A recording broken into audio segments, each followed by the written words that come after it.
월요일 새벽입니다. 이번 한 주간도 우리 성도님들 각자의 자리에서 하나님의 자녀로 거뜬히 서시기를 응원합니다. 오늘 말씀은 누가복음 24장 25절로 31절까지입니다. 거룩하신 하나님의 말씀입니다. 이르시되 미련하고 선지자들이 말한 모든 것을 마음에 더디 믿는 자들이여, 그리스도가 이런 고난을 받고 자기의 영광에 들어가야 할 것이 아니냐 하시고, 이에 모세와 모든 선지자의 글로 시작하여 모든 성경에 쓴 바 자기에 관한 것을 자세히 설명하시니라. 그들이 가는 마을에 가까이 가매 예수는 더 가려 하는 것 같이 하시니, 그들이 강권하여 이르되 우리와 함께 유하사이다. 때가 저물어 가고 날이 이미 기울었나이다 하니, 이에 그들과 함께 유하러 들어가시니라.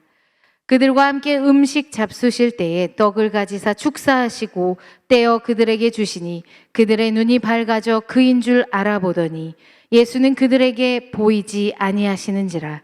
아멘. 예수님께서 다시 살아나셨다는 이야기를 들은 사도들 중 두 사람이 엠마오라 하는 마을로 돌아가면서 이야기를 나눕니다. 그때 예수님이 이들에게 가까이 오시어 동행하십니다. 앞서 16절에 그들의 눈이 가려져 그인 줄 알아보지 못하거늘, 그 두 사람은 자신과 함께 하는 이가 예수님인 줄 알지 못합니다. 예수님은 자연스레 두 사람의 대화를 들으십니다. 듣다 보니 예수님의 마음이 답답해집니다. 21절입니다. 제가 현대인의 성경 번역본을 준비해 보았습니다. 우리는 그분이 이스라엘을 구해 주실 분이라고 잔뜩 기대했었는데 말입니다. 어디 이뿐이겠습니까? 이런 일이 일어난 지 사흘이나 되었는데 어떠신지요? 이들의 적나라한 마음이 전해지지 아니하신가요? 그들은 부활하신다는 예수님을 믿지 못했고 실망에 가득 찬 대화들을 이어가고 있었던 것입니다. 그도 그럴 것이, 그들은 메시아에 대한 오해가 있었습니다. 이스라엘을 구속할 자라는 의미를 자신들의 영적인 죄에서가 아닌 정치적인 예속 상태에서 해방시키는 자로 예수님을 이해하였습니다. 그리고 그렇게 자신들의 해방자로 이해하고 부활을 기대하였는데 3일이 지났음에도 부활한 예수님의 모습이 확인되지 않아 실망합니다. 이런 그들에게 예수님은 말씀하십니다. 오늘 본문이지요. 너희는 정말 미련하고 선지자들이 말한 모든 것을 더디 믿는구나. 그리스도가 이런 고난을 받고 자기 영광에 들어가야 하지 않느냐. 그들이 가진 오해를 안타까워 하십니다. 미련하여 선지자들이 말한 모든 것을 더디 믿는 자들이구나 라고 하셨는데, 미련하고의 원어적 의미는 잘 이해하지 못하고입니다. 바꾸어 말하면 잘 이해하지 못하고 더디 믿는 자들이구나 하시는 것이죠. 이어서 메시아는 자기의 영광에 들어가기 위하여 반드시 고난을 받아야만 한다는 것을 말씀하십니다. 사실 누가복음만 보아도 예수님은 세 차례 제자들에게 가르쳐 주었지요. 첫 번째는 9장 22절. 인자가 많은 고난을 받고 장로들과 대제사장들과 서기관들에게 버림받아 죽임을 당하고 제3일에 살아나야 하리라. 두 번째는 44절. 인자가 장차 사람들의 손에 넘겨지리라 하시되. 그리고 세 번째입니다. 18장 32절, 33절인데요. 인자가 이방인들에게 넘겨져 희롱을 당하고 능욕을 당하고 침뱉음을 당하겠으며 그들은 채찍질하고 그를 죽일 것이나 그는 3일 만에 살아나리라 하시되. 수차례 말씀하셨음에도 여전히 이해하지 못하여 의심하고 실망한 그들에게 예수님은 엠마오로 가면서 다시 한번 가르쳐 줍니다. 모세와 모든 선지자로부터 시작된 메시아, 바로 예수님에 관한 기록들을 설명해 주었습니다. 예수님께서 이 두 사람만을 위한 성경 과외를 해주십니다. 지금으로 치면 최고 고급 과외 아닐까요? 그렇게 저자특강을 받는 사이 해가 저물고 어느덧 마을이 보입니다. 두 사람은 때가 저물고 날이 기울었습니다. 저희 집에 유하시지요.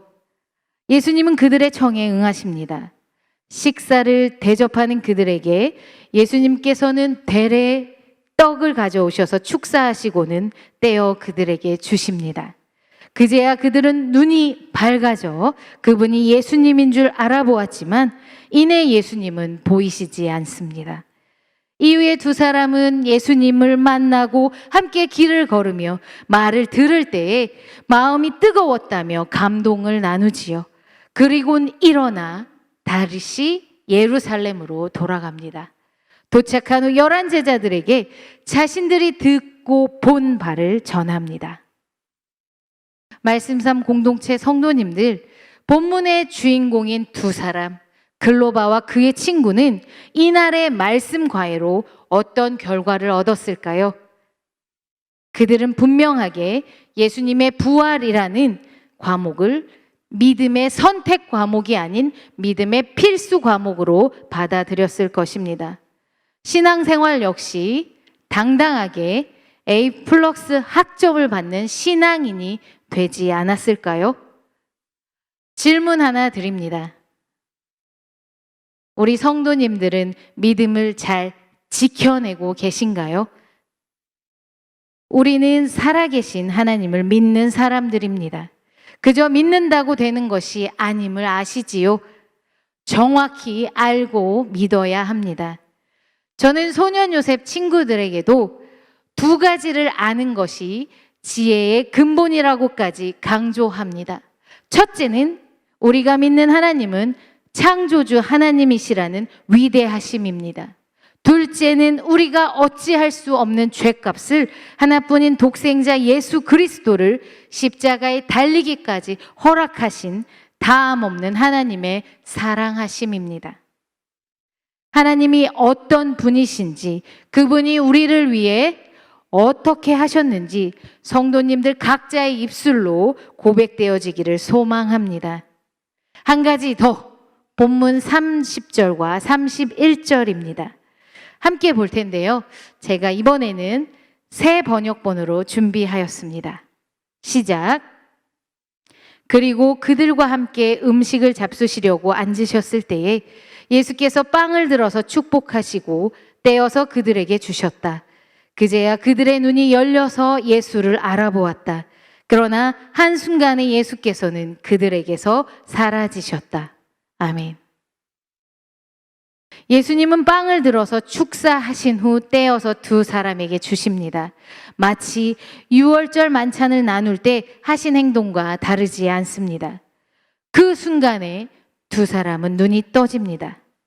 눈이 떠진다는 말은 안 보이던 것을 볼 수 있게 된다는 뜻이고, 더 나아가 눈이 떠진다는 것은 잘 알지 못했던 이치나 원리 따위를 이해하고 알게 되었다는 의미입니다. 글로바와 친구는 예수님의 가르침에 오해했음을 눈뜹니다. 엠마오로 올 때에 함께 하신 이가 예수님이셨음을 눈뜹니다. 그리고 이제는 견고한 믿음에 눈을 뜹니다. 저는 설교 제목을 가시거리와 가청범위를 넘어서라고 지어보았습니다. 가시거리는 눈으로 볼 수 있는 거리지요. 가청범위라 함은 사람의 귀로 들을 수 있는 소리의 표준 범위입니다. 즉 믿음이라는 것은 보이는 것 이상을, 들리는 소리 너머를 주목하는 것 아닐까요? 이미 보이고 들리는 것은 현상일 뿐입니다. 그런 의미로 히브리서 11장 1절, 믿음은 바라는 것들의 실상이요 보이지 않는 것들의 증거니 더 큰 울림을 줍니다. 덧붙여 11장에는 이렇게 가시거리를 넘고 가청범위를 넘는 믿음의 사람들이 소개됩니다. 그 사람들의 성정이, 그러니까 타고난 본성이 우리보다 특별하여 그랬을까요? 무엇이 가능하게 하였을까요? 그렇죠. 하나님을 향한 절대 믿음입니다. 우리 아끼는 성도님들, 보이는 세상에 마음 빼앗기지 않고 사람들의 말에 흔들리지 않는 믿음을 견고히 하시기를 소망합니다.